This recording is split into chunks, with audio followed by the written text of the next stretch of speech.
Hello everyone, welcome back to our channel.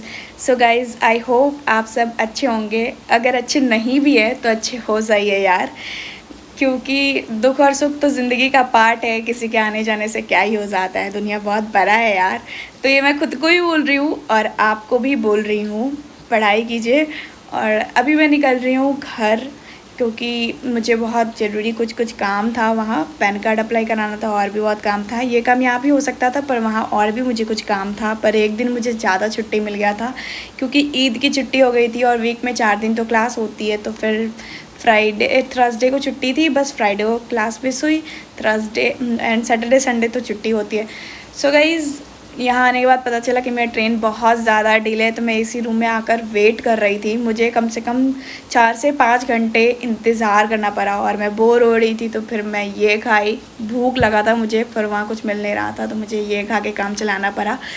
So guys, यहाँ time पूरा हो गया था तो मैं निकली ट्रेन के पास। पर वहाँ जाने के बाद भी मुझे पता चला कि ट्रेन मेरा बहुत लेट हो चुका है और सब वहाँ के पैसेंजर बहुत ज़्यादा परेशान हो गए थे। मैं भी बहुत परेशान हो गई थी, पूछो मत। ये ट्रेन की टाइमिंग थी 7 बजे, 7 बजे सुबह में इसको खुलना था। पर ये जाकर 3 बजे दोपहर को ये खुली है। मेरी तो हालत ख़राब हुई। गर्मी तो बहुत ज़्यादा पड़ रही है, हद से ज़्यादा गर्मी है इधर, पूछो मत। और ये ट्रेन भी कुछ अच्छे से सफाई इसका नहीं था, इसका रिव्यू भी बहुत गंदा है, मुझे इसके बारे में पता नहीं था। ये गया स्पेशल ट्रेन है जो गया जाती है दिल्ली से, तो इसका टाइमिंग ही बहुत स्पेशल था। स्पेशल टाइमिंग पे पहुंचाई ये। ऑलरेडी ये 9 घंटे लेट थी। सब लोग बाहर खड़े होकर इंतज़ार कर रहे कब ट्रेन स्टार्ट होगी। बहुत गर्मी थी और ट्रेन में ना ही एसी चल रहा था, ना ही लाइट, कुछ भी चालू नहीं किया था। बहुत ज़्यादा गंदा इसका रिव्यू है, बहुत गंदा। अब देख सकते हो मुझे कितनी गर्मी लग रही है। मैं खड़े होकर इंतज़ार कर रही हूँ कि हाय ये कब ट्रेन स्टार्ट हो जाए। खाना ऑर्डर करा, उसके बाद मैंने खाना खाया।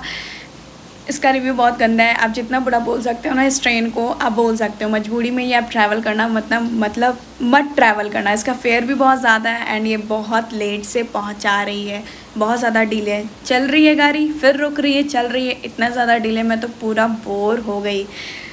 कल मुझे दोपहर 3 बजे मुझे उतारा था गया में, उसके बाद मुझे फिर वहाँ से पटना निकलना था।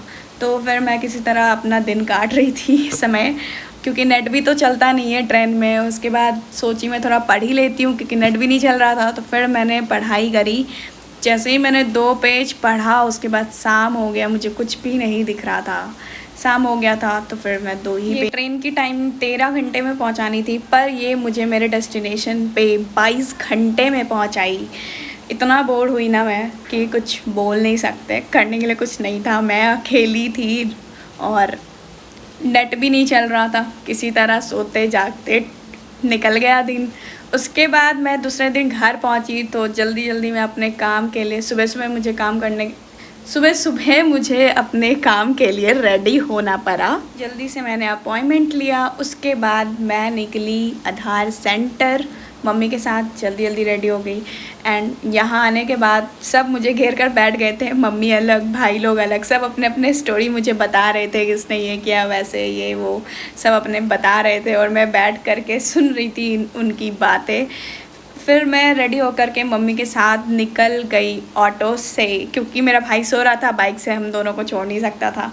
एंड मौसम इतना ख़राब था कि मत पूछो, जाने का मन भी नहीं था, लेकिन मजबूरी में काम जल्दी जल्दी कराना था, क्योंकि एक फॉर्म अप्लाई करना है, स्कॉलरशिप फॉर्म।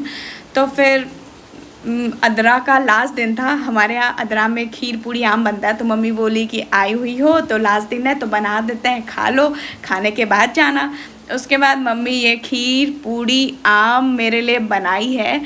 दाल भड़का पूरी बनता है और फिर हम लोग वो खाए। फिर शाम को थोड़ा रेस्ट करने के बाद मैं और मेरा भाई चाट खाए।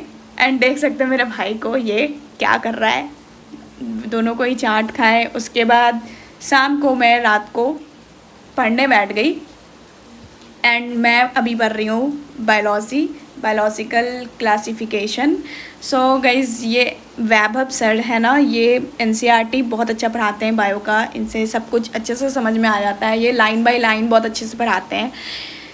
सो हो गई मेरी इतनी सारी बातें, अपने बारे में भी बताओ और कैसा चल रहा है आप लोग का पढ़ाई। मेरा तो ठीक ठाक चल रहा है, और आपका कैसा चल रहा है।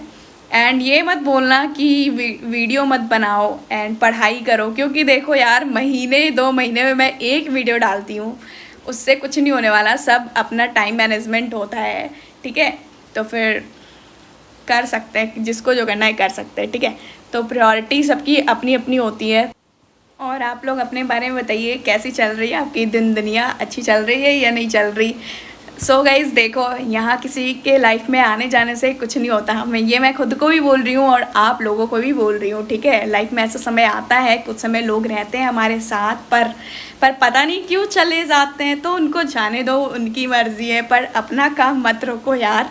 ये मैं खुद को भी समझा रही हूँ, आपको भी समझा रही हूँ, ठीक है।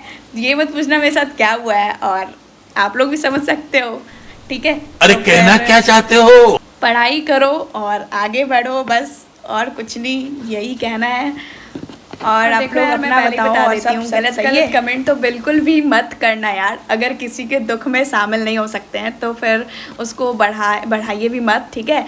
तो अपने बारे में बताइए, सबके साथ होता है, ठीक है। तो फिर गलत कमेंट तो बिल्कुल भी मत करना। मोटिवेट करो, मैं आपको करूँगी, आप मुझे करो।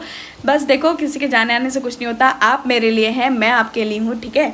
तो फिर आप लोग सपोर्ट कीजिए, बस मैं मान के रखी हूँ कि आप लोग मेरी फैमिली हो, बस आप लोग मेरे साथ चल रहे हो। तो फिर चैनल को सब्सक्राइब करो और वीडियो को लाइक करना मत भूलना, एंड शेयर कर दो यार। Okay, bye bye. खत्म। Bye bye, tata, goodbye, गया।